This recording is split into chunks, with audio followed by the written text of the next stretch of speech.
Pada tanggal 17 Desember 2020, sejarah baru dakwah di Banten ditorehkan. Di gedung DPRD Provinsi Banten, lahirlah sebuah gerakan kepemudaan Islam yang berkomitmen menjaga akidah, menebar ilmu, dan memperkuat persatuan. Dialah pengurus wilayah Ikatan Dai Muda Indonesia, Provinsi Banten. Di bawah kepemimpinan Ustadz Syahrul Ramadan, yang akrab disapa Ustadz Syahdan, bersama Sekretaris Jenderal Ustadz Hasan Al-Farizi dan Bendahara Umum Ki Jaka Asmara, organisasi ini membawa moto yang menyejukkan, bersatu dalam akidah Ahlus Sunnah wal Jamaah, toleransi dalam khilafiyah dan furu'iyah.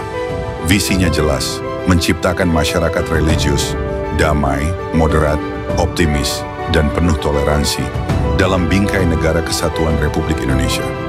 Misinya kokoh, memberikan kontribusi nyata dalam membangun karakter bangsa melalui dakwah, pendidikan, dan pengamalan Islam berdasarkan Al-Quran dan hadis yang syahih, kiprah dakwah dan pendidikan. Sejak berdiri, pengurus wilayah Ikatan Dai Muda Indonesia Provinsi Banten tak pernah berhenti bergerak.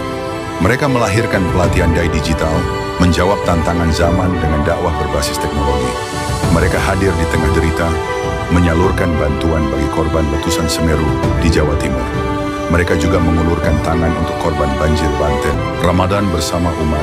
Setiap bulan Ramadan, udara dakwah makin menggema. Melalui live streaming bersama Superhand, talk show di Radio Mercy, Festival Ramadan bersama Banten TV, hingga Kultum Ramadan bersama CTV Banten. Suara para dai muda pun menjadi penyejuk rumah, ruang, dan hati umat.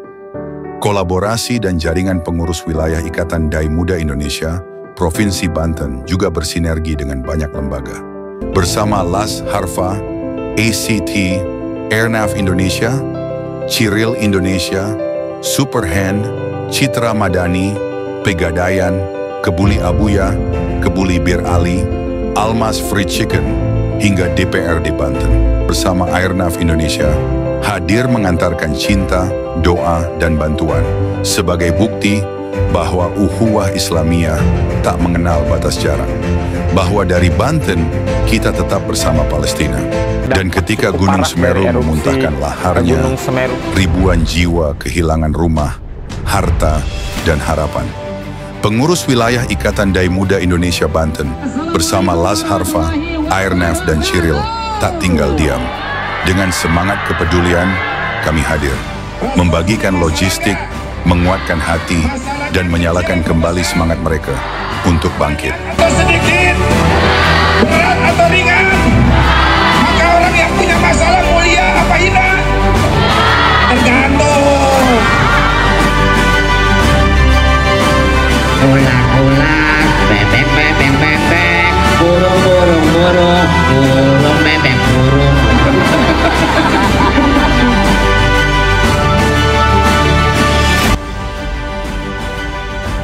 Mereka tidak hanya berdakwah dengan kata, tetapi juga dengan karya. Mereka mendampingi politik kebangsaan, menyalurkan bantuan korban gempa Cianjur, dan bahkan mengirim dai ke pedalaman serta perbatasan negeri. Dari safari dakwah Nusantara di Bengkulu dan Lampung, hingga halal bihalal yang mempererat ukhuwah. Dari berbagi bingkisan lebaran, hingga talk show Ramadan di Radio Serang. Semua menjadi rangkaian karya nyata untuk Islam dan Indonesia. 5 tahun sudah perjalanan Ikatan Dai Muda Indonesia Provinsi Banten berlayar di samudera dakwah. Dari awal kelahiran hingga kini, langkah demi langkah telah ditorehkan. Bukan sekadar catatan sejarah, tapi menjadi cahaya yang menerangi jalan umat. Di usia kelima ini, mari kita syukuri nikmat kebersamaan, bahwa dakwah sejati tidak berhenti di mimbar, tetapi terus mengalir dalam pendidikan, sosial, kemanusiaan, dan persaudaraan. Ya Allah, jadikanlah perjalanan dakwah ini penuh keberkahan. Kuatkan langkah para dai muda, satukan hati mereka dalam kebaikan, lapangkan jalan mereka dalam perjuangan, dan jadikan kiprah mereka sebagai amal jariah yang tidak pernah putus. Bagi para pengurus baru yang kelak terpilih, inilah estafet perjuangan. Jangan pernah berhenti. Dakwah membutuhkan energi baru, semangat baru, dan keberanian baru. Teruslah berdiri di garda terdepan, sampaikan Islam dengan penuh hikmah, cinta, dan selamat milad kelima Untuk pengurus wilayah Ikatan Dai Muda Indonesia Provinsi Banten, teruslah menjadi mercusuar dakwah yang menuntun umat dari Banten untuk Indonesia menuju peradaban Islam yang rahmatan lil alamin.